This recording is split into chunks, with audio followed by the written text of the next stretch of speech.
Put your finger on the side of your nose, either side. Now push one nostril closed and breathe in through the open one. Hold it. Now switch. Close the other side and breathe through the first one again. One of those was easier. You felt it. One side just opened up, and the air came through without any fuss. The other side, you had to pull a little harder. It felt narrower, like somebody had put a little cushion in there. Now, most people, when they notice this, they think, oh, I must be a little congested. I'm getting a cold. Something's wrong with me. And they reach for the nasal spray, or they blow their nose, or they just ignore it. But see, what you just felt is not a malfunction. What you just felt is one of the oldest pieces of biological engineering in your body doing exactly what it is supposed to do. And here is the thing that nobody tells you. That asymmetry, the fact that one nostril is more open than the other right now, is not random. It is timed. It is oscillating. And it is controlling things inside you that you would never in a million years guess had anything to do with your nose. So let me take this apart for you. Because once you see what is happening, once you really see the physics and the physiology of it, you will never think about breathing the same way again. All right. First, the anatomy. And I want you to pay attention to this because the anatomy is stranger than you think. Your nose is not one tube. It is two. There is a wall down the middle, the nasal septum, made of cartilage in the front and bone in the back, and it divides your nasal cavity into two completely separate passages, left and right. Each one has its own blood supply, its own nerves, its own set of three curled bony shelves that stick out from the side wall like little curved fins, and these are called turbinates. Now the bottom turbinate on each side, the inferior turbinate, is the big one. It is about the size of your finger. And the lining of this turbinate, the mucosa, is thick and rich with blood vessels. But here is the part that surprises people. Buried inside that lining is a network of large blood vessels called venous sinusoids. And these sinusoids are functionally erectile tissue, the same kind of tissue you find in the genitals. It can fill with blood and swell, fast, in minutes. And when it swells, that turbinate gets so fat it practically touches the septum, and it blocks the airway on that side almost completely. Now the two sides do this in opposition. When the left turbinate swells up, the right one drains down. When the right one blocks, the left one opens. And then, after some time, anywhere from about 25 minutes to as long as 8 hours, they switch. The swollen one drains. The open one fills up. And the dominant nostril flips. A German doctor named Richard Kayser described this in 1895. He called it the nasal cycle.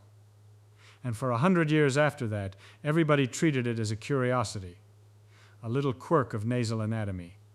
Nobody thought it mattered. It matters enormously. And the reason it matters takes us from the nose into the hypothalamus, from the hypothalamus into the autonomic nervous system, from the autonomic nervous system into the brain, and from the brain into a molecule so important that the pharmaceutical industry charges over $100 an hour to deliver it from a gas cylinder. Let me take you through each one. The nasal cycle is not run by the nose.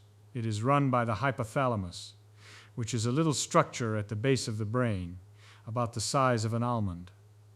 The hypothalamus is the conductor of the autonomic nervous system, which is the system that manages all the things you do not consciously control.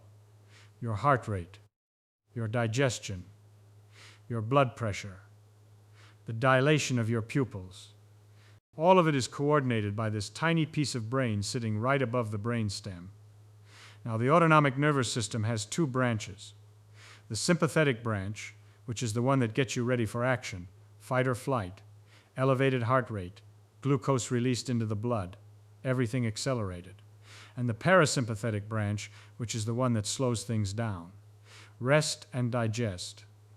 Heart rate drops, blood pressure eases, the body goes into repair mode. And here is the key to the whole story. The hypothalamus does not send the same signal to both sides of the body at the same time. It lateralizes. The sympathetic signal it sends to the right side of the body can be different from the signal it sends to the left, and the nasal cycle is the most visible marker of this lateralized oscillation. When the hypothalamus sends a sympathetic pulse to the right side of the nose, the right turbinate decongests, the vessels constrict, the tissue shrinks, and the right nostril opens wide. At the same time, the left side gets a parasympathetic signal. The left turbinate engorges, and the left passage narrows. And the reverse is true when it switches. Now this is where it gets really interesting. The nerve fibers that decongest the right turbinate are not special nasal nerves. They are branches of the same sympathetic chain that innervates the heart on that side, the lungs, the adrenal gland, the blood vessels. So when the right nostril opens, you are not just getting more air through the right side of your nose. Your entire right-sided sympathetic tone is elevated. Heart rate goes up a little. Blood glucose goes up. Oxygen consumption increases. The body shifts into a more active, alert state. And when the left nostril takes over, the parasympathetic system dominates. Heart rate slows. Blood pressure drops. Galvanic skin response increases, which is a marker that the body is relaxing. The whole organism shifts into recovery mode. Now, people have measured this. Shirley Tellis and her group at the Patanjali Research Institute in India did a beautifully simple experiment. They had people breathe through just the left nostril, not for hours, not for days, for 27 breaths. And after 27 breaths, systolic blood pressure dropped, pulse pressure narrowed, and heart rate decreased. 27 breaths through one nostril. That was enough to move the autonomic needle. And then Pal and colleagues at the Jawaharlal Institute of Postgraduate Medical Education and Research in Pondicherry took it further. They had 85 people practice single nostril breathing for 1 hour a day, 6 weeks straight. One group breathed only through the right nostril. Another group breathed only through the left. After 6 weeks, the groups had measurably diverged. The right nostril group had shifted towards sympathetic dominance. Their heart rate variability ratio, which is a standard clinical index of sympathetic versus parasympathetic balance, had gone up. The left nostril group had shifted the other way, more parasympathetic. Lower heart rate, lower blood pressure. So think about what this means. Which nostril is open right now is not a trivial detail. It is a readout of which branch of your entire autonomic nervous system is running the show at this moment. And this is important, because the wrong nostril is not a nostril that is broken. It is a nostril that is dominant at the wrong time. If you are trying to fall asleep and your right nostril is wide open, your body is in sympathetic mode, fight or flight mode, and you are lying in bed wondering why your mind will not shut off. If you are trying to give a presentation and your left nostril is dominant, your parasympathetic system is pulling you toward rest and repair while you need alertness and verbal fluency. The cycle has its own schedule, and it does not consult your calendar. When the cycle gets stuck, when one side stays dominant for too long because you have been sleeping on the same side all night, or because you have been spraying decongestant into both nostrils for 3 years, you are holding the autonomic thermostat in one position. And the cardiovascular system notices.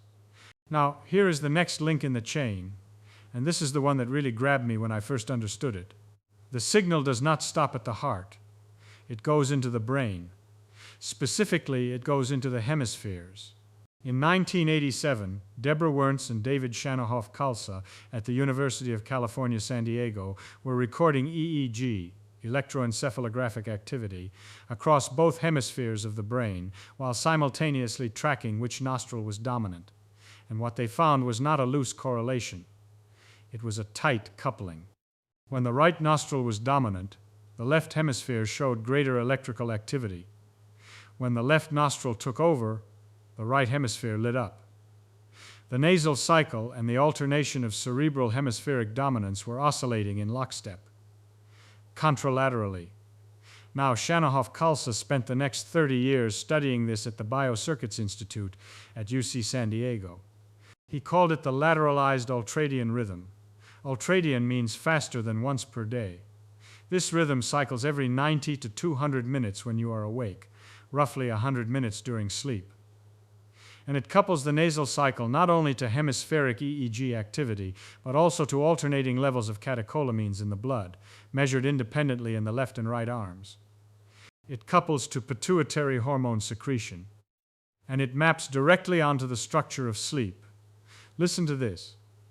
Greater left hemisphere EEG power correlates with REM sleep, the phase where dreaming and memory consolidation happen. Greater right hemisphere power correlates with deep non-REM stage 4 sleep, which is the phase of maximum tissue repair, immune restoration, and growth hormone release. And the nasal cycle tracks both states.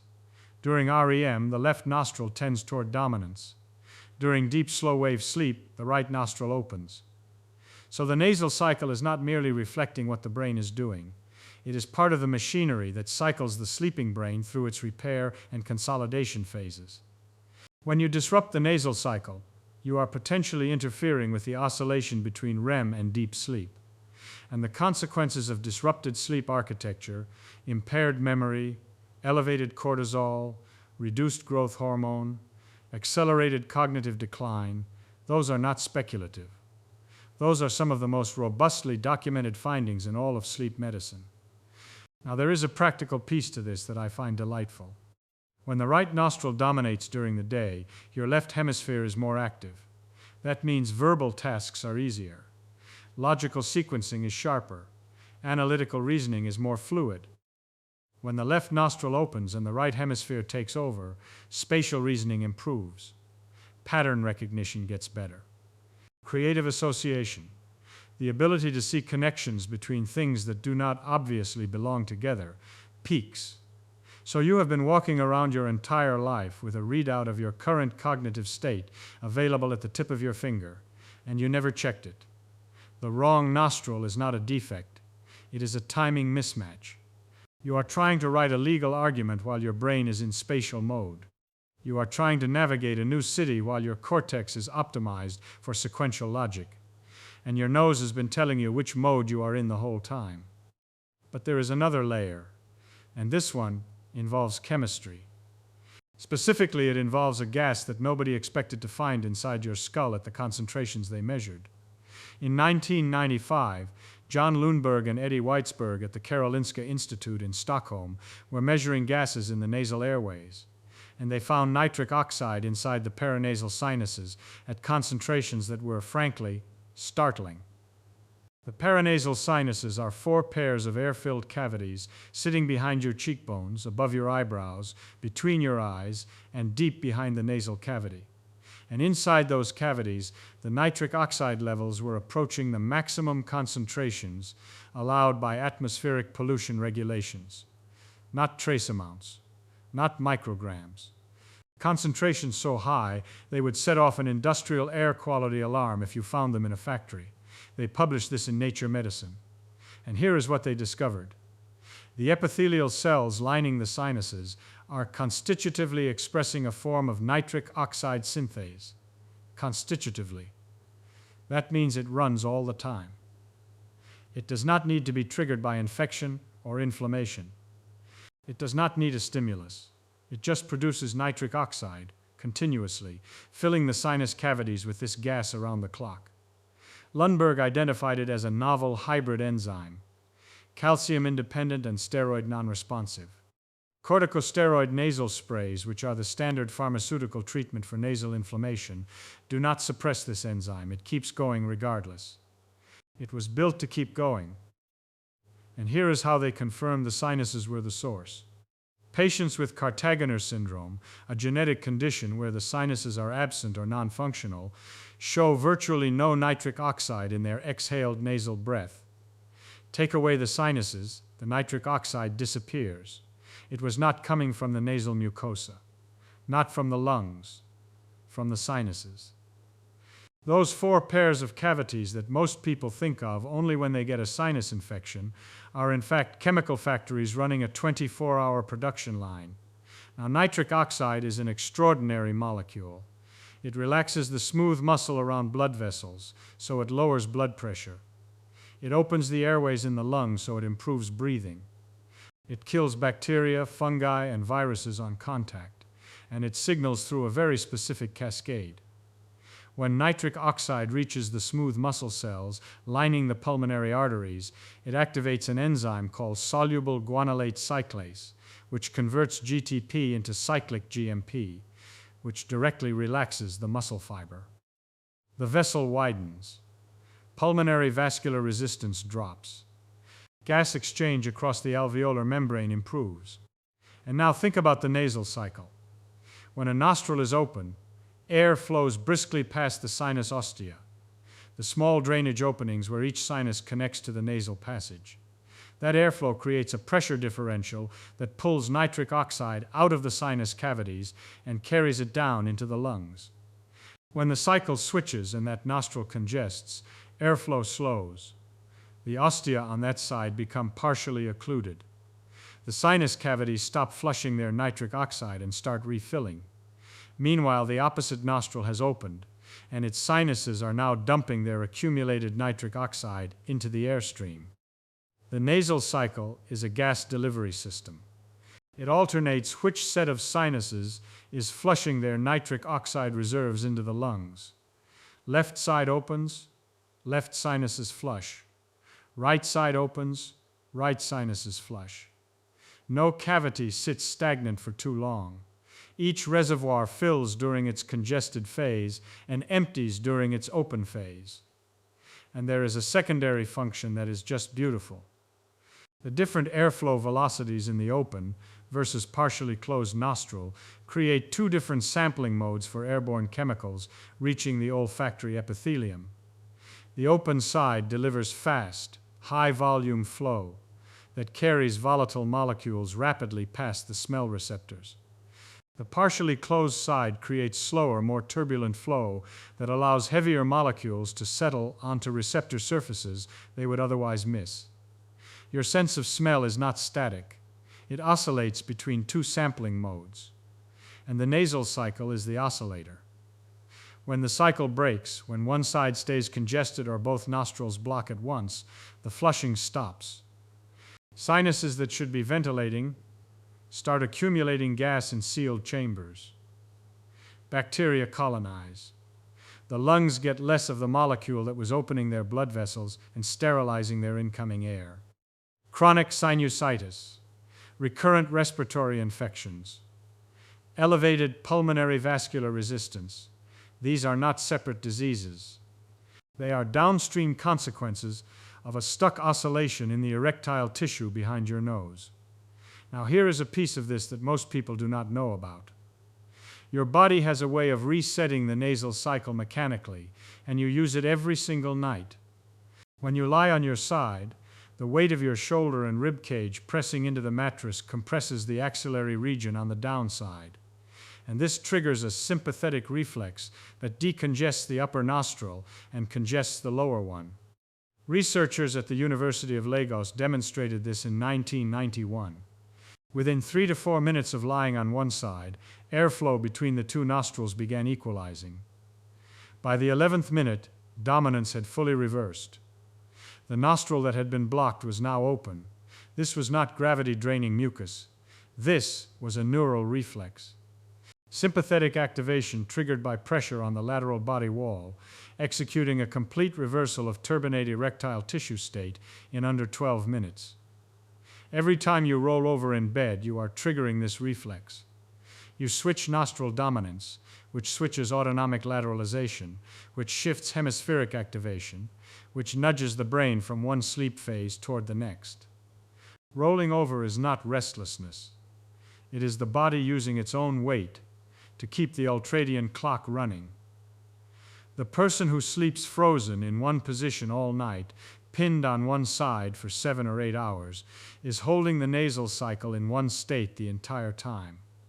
One set of sinuses ventilates while the other 4 cavities stagnate. One hemisphere stays persistently more active. The oscillation between RM and deep sleep loses its mechanical reset signal, and that person wakes up congested, unrested, and unable to figure out why. Now I want to be honest with you about the evidence, because that is what we do. We do not oversell. The nasal cycle itself is rock solid. It has been measured in thousands of subjects over more than 130 years using every nasal airflow technique that exists. The periodicity, the erectile tissue mechanism, the autonomic control, all confirmed and replicated many times over. The sympathetic and parasympathetic lateralization is strong. Multiple independent groups have confirmed that right nostril dominance correlates with sympathetic activation and left with parasympathetic tone. The cardiovascular data from TELUS and PAL is internally consistent and makes physiological sense given what we know about lateralized autonomic nerve anatomy. The brain-hemisphere coupling is credible but stands on narrower ground. Wernz and Shannahoff-Khalsa's original EEG studies were done with modest sample sizes. The contralateral relationship has been replicated by several groups, including a 2022 study in Scientific Reports, but some investigators have found weaker effects. The cognitive implications, sharper verbal performance during right nostril dominance, and better spatial reasoning during left, have directional support but have not been established with the same rigor as the cardiovascular findings. I would call this probable rather than proven. The nitric oxide physiology is exceptionally strong. Lundberg and Weitzberg's discovery in Nature Medicine has been confirmed independently around the world. It underpins the clinical nasal nitric oxide testing used today to diagnose primary ciliary dyskinesia. That the sinuses are high-output nitric oxide reservoirs, that nasal breathing delivers this gas to the lungs, that it has vasodilatory and antimicrobial effects there, these are established facts. The postural reflex is reproducible. The precise sensory pathway is still being mapped, but the phenomenon itself is not in dispute. And the idea that chronic single-side sleeping could meaningfully disrupt the nasal cycle over time, that is a reasonable hypothesis with a strong physiological basis, but it has not been tested in a controlled longitudinal study. So treat it as an inference, not a finding. Now let me show you where the money is. Because this is the part that makes you sit up. The molecule your sinuses produce for free, all day, every day, without a prescription, is the same molecule that hospitals deliver under the brand name Autonomic. Inhaled nitric oxide therapy. It is used in neonatal intensive care for newborns whose pulmonary blood vessels have failed to relax after birth. The molecule is identical. The pathway is identical. Soluble guanylate cyclase. Cyclic GMP. Smooth muscle relaxation. Same enzyme. Same second messenger. Same vascular outcome. When Autonomic was licensed in Europe, it was billed at £90 per hour, up to 96 hours per patient, up to £10,000 per treatment course. In the United States, $125 an hour. And when the same gas had been available as unbranded medical-grade nitric oxide in the UK a few years earlier, it cost about $2 per hour. After pharmaceutical branding, the price went up more than 60-fold. For the same molecule. Meanwhile, the global market for nasal decongestant sprays, the products that override the nasal cycle by forcing both turbinates to decongest at once, was worth roughly $26 billion in 2024. Oxymetazoline, xylometazoline, phenylephrine. These compounds mimic the sympathetic nerve signal that the hypothalamus was already sending on a schedule. They erase the alternation. They open both sides simultaneously. And if you use them for more than 5 to 7 days, the alpha-adrenergic receptors on the turbinate tissue downregulate. Rebound congestion. The medical term is rhinitis medicamentosa. The turbinates swell permanently because the receptors that should respond to the body's own signals have been desensitized by chronic pharmaceutical override. In bad cases, the tissue has to be surgically removed. Now, I have to be careful here. I am not telling you that breathing through your nose replaces an ICU ventilator. Your sinuses deliver nitric oxide at physiological maintenance concentrations, not at the clinical rescue doses used for a critically ill newborn. The dose is different. But the molecule is the same. The enzyme is the same. The second messenger is the same. What costs thousands of dollars a day in a hospital is a concentrated version of what your nose delivers for free with every breath, as long as the nasal cycle is allowed to run. Think about the person who is 62 years old, who has been using oxymetazoline every morning and every night for 3 years because a doctor once mentioned it for seasonal allergies, and nobody ever reviewed whether it should continue. Who keeps a bottle on the nightstand? One in the car? One at work? Who cannot breathe through the nose without it? Who sleeps with the mouth open? Whose sinuses have not properly flushed their nitric oxide reserves in months? Whose blood pressure has crept up and been labeled age-related? Whose sleep is fragmented and shallow? Who has not had a vivid dream in longer than they can remember? That person is not broken. The turbinate tissue is swollen but alive. The hypothalamus is still sending its lateralized signals. The sinus epithelium is still producing nitric oxide. The whole system is intact. It is just locked. The signals are arriving at tissue that has been pharmacologically frozen, like a thermostat talking to a furnace whose vents have been sealed shut. You know what my mother used to say? She used to say, "Breathe through your nose." Whenever I was anxious, whenever something was hard, whenever I came inside breathing fast and upset, breathe through your nose. She did not know about inferior turbinate erectile tissue.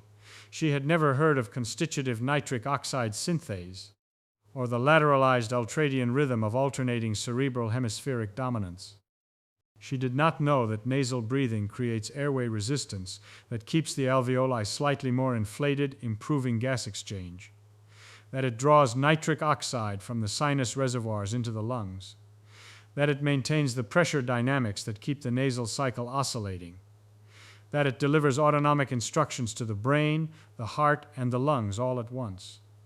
That mouth breathing bypasses every single one of these mechanisms. Every one. The air arrives unfiltered, unhumidified, carrying no sinus nitric oxide. The turbinates get no airflow signal. The sinuses do not flush.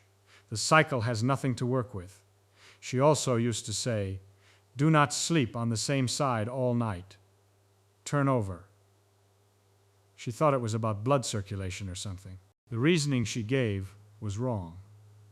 But the instruction was exactly right. Turning triggers the axillary reflex that resets nostril dominance, which resets hemispheric activation, which resets the ultradian rhythm that moves the brain through its repair and consolidation cycles. She was prescribing a physiological intervention. She called it common sense. So here is what I want you to do. Close your mouth. Breathe in through whichever nostril is open right now. Do not fight the one that is closed. It is supposed to be closed. It is doing its job. The cycle is running. Let it run. Now I want to know something from you. Right now, which nostril is your dominant one, and what were you doing when you checked?